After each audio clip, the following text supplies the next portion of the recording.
Hello guys, আসসালামু আলাইকুম। আশা করি আপনারা সকলেই ভালো আছেন। আপনাদের মাঝে আবার ধামাকা দারুণ একটা ভিডিও নিয়ে চলে আসলাম। চলো ভিডিওটা দেখে আসি। ইদানিং যাই ভাবছেন তাই কোনো সত্য না।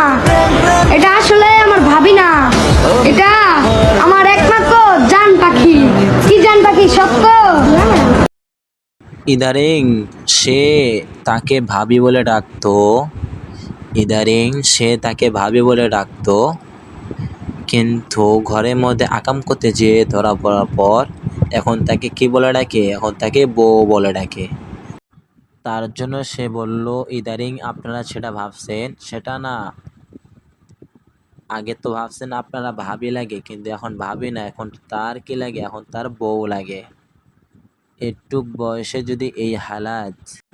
ওই যে একটা কথা আছে না, ফুল সুন্দর গাছে আর মাগি সুন্দর টিকটকে, শাওয়ার নাই ঠিকানা, জামাই খোঁজে হাফেজ মাওলানা। ভিডিওটা দেখতে দেখতে একটা লাইক, সাবস্ক্রাইব, কমেন্ট করে যাবেন। সবাই মিলে ওই দুজনকার আরেকটা ভিডিও দেখে যান আপনারা সকলেই। সময় থাকতে ভালোবাসার মানুষকে নিয়ে ঘুরতে বের হয়ে যাও। সময় থাকতে ভালোবাসা মানুষকে কলা খেতে নিয়ে যাও, তাহলে অনেক ফায়দা হবে।